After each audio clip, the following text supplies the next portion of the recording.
حكايتنا النهاردة بتبدأ في ملجأ للحيوانات اسمه البحيرة الفضية. بنت صغيرة اسمها بيني بتدخل الملجأ وبتعجب بكلب صغنن، فبتقرر إنها تتبناه وتلبسه طوق مكتوب عليه اسمه الجديدة بولت. بعد 5 سنين بنشوف بيني وهي بترد على التليفون، بتلاقي باباها بيتكلم وهو بينهج وخايف، وبيقول لها إن في مشكلة في الشغل بتاعه وإنها مينفعش ترجع البيت، وبيفهمها إن بولت ده هيقدر يحميها لأنه عمل عليه تعديلات جينية خلته عنده قدرات خارقة. فبتاخد بيني الكلب بولت وبتبدأ تراقب البيت من بعيد بمنظار مكبر. في اللحظة دي بتشوف واحد اسمه الدكتور كاليكو، وهو بيقول إن أمر الدكتور اتظبط، وبيسأله واحد تاني إذا كان الدكتور اعترف، فبيرد كاليكو إنه لازم يتكلم واللي هيموت. والد بيني بيرفض يعترف، فكاليكو بيبعت واحد من رجاله عشان يستلم طرد هيساعده ويخلي الدكتور يعترف. بيني بتمشي ورا الراجل ده لحد ما بيختفي فجأة من قدامها. فجأة بتظهر عربية وبتحاول تخطف بيني، لكن في اللحظة دي بولت بيقف قدام العربية، والعربية بتتقلب لمجرد ما بتلمسه. بولت بيمسك بيني في بقى ويجري بيها فوق جثث الناس اللي اتقلبوا. بيني بتسأل السواق عن مكان كاليكو، فبيخاف السواق ويعترف لها انه في بوليفيا، وبعدها بيني بتهرب.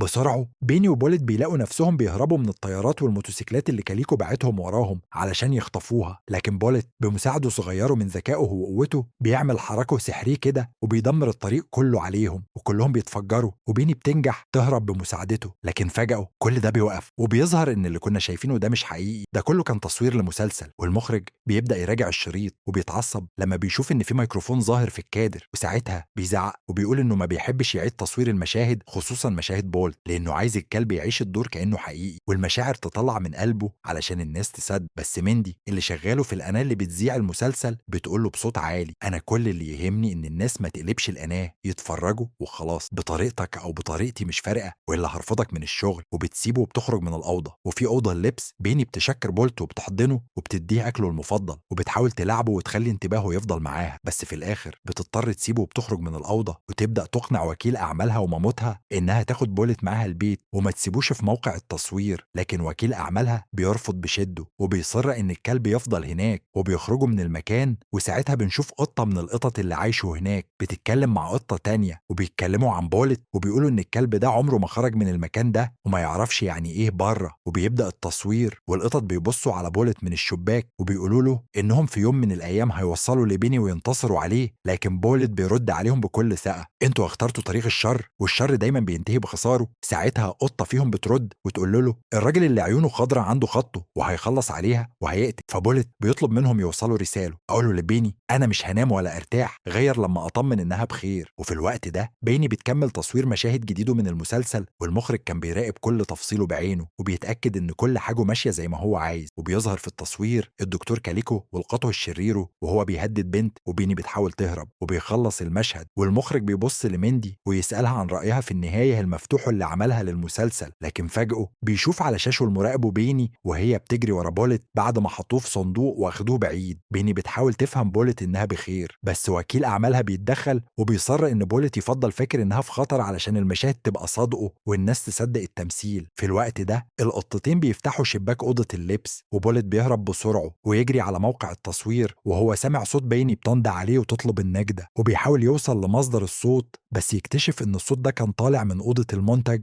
مسجل مش حقيقي. لكن بولت ما بيقفش، بيكمل جري وعينيه كلها امل انه يلاقي بيني فعلا ويقع جوه كرتونه. وساعتها العامل بيقفل الكرتونه بسرعه وبيحطها على عربيه شحن، ومن غير ما يحس بيه حد بتتحرك العربيه وبتوصل الكرتونه لمخزن في شارع جانبي. وبيفتح العامل الكرتونه، واول ما بيتفتح بولت بيهرب بسرعه وهو بيجري. بيشوف راجل قاعد بيقرا الجورنال وبيفتكره الراجل ابو عيون خضراء، بس لما بيقرب منه يكتشف انه مش هو، فيجري تاني وسط الزحمه والناس ويلاقي نفسه داخل على منطقه اشغالات. قدامه عربيه نقل شايله دولاب، وبيتخيل ان بيني جوه الدولاب ده، فيوقف العربيه ويفتح الدولاب بسرعه، لكن للاسف الدولاب فاضي. بيكمل جري وهو تايه وخايف لحد ما راسه تتحشر في سور جنينه، ووقتها تيجي حمامه صغيره وتندو على اصحابها الحمام علشان يساعدوه يطلع راسه. بعد ما بيساعدوه بولت بيسالهم: تعرفوا حد عنده عيون خضراء؟ الحمام بيبص لبعض ويقولوا له: لا ما نعرفش، بس شكلك مش غريب، اكيد شفناك قبل كده. وفجاه بيعدي اتوبيس نقل عام وعليه اعلان لمسلسل مسلسل بولت وصورة كبيرة ليه. الحمامة بتقول أهو عرفنا بقى أنت مين، أنت كلب التلفزيون المشهور. بولت بيقول لهم مفيش وقت، أنا بدور على قطه تعرف حاجة عن كليكو. فبياخدوه للقطه اللي بياكلوها من الأكل اللي جمعوه طول اليوم. ولما يوصلوا القطه تبص لهم وتقول ده إيه الأكل القليل ده، أنا جعانة. ولما بطني بتكون فاضية مخالبي بتبدأ تتحرك لوحدها في المكتب، فبيسيبوا الكنبة وبيمشوا بسرعة يرجعوا للمكتب. وساعتها بولت بيلاقي فرصته وبيطلع يجري ناحية الكنبة ويستخبى هو وميتنز وراها. ميتنز تبص له وتقول له انت فعلا مصدق انك عندك قوة خارقة؟ ده حتى القفل ما اتحركش. بولت بيرد بكل جدية انا شفت نفسي بيونير وبيطلع نار من عيني ومفيش حاجة بتقدر توقفني. ميتنز تضحك وتقول له يعني كنت بتمثل في برنامج بس دماغك صدقت؟ بولت يرد بحزم انا مش بمثل، انا اتولدت علشان احمي بيني وهعمل كده حتى لو الدنيا كلها ضدي. في اللحظة دي بيفتحوا العمال باب العربية ميتنز وهي بتلهث بص لو فعلا عايز توصل لهوليود يبقى لازم تركب وسيلة مواصلات، مش تفضل تجري كده وتتهور. بولت بس انا ما عنديش وقت، بيني في خطر. ميتنز وهتفضل تجري كده لحد امتى؟ انا اعرف قط بياخد القطر، ايه رايك نركب القطر ونبدا الرحله؟ بولت يبص لها وهو متردد بس في الاخر بيقول ماشي لو هيوصلني لبيني هركب اي حاجه. وبيبداوا هما الاتنين رحلتهم الطويله في اتجاه هوليوود وهما لسه مش عارفين المغامرات اللي مستنياهم في الطريق.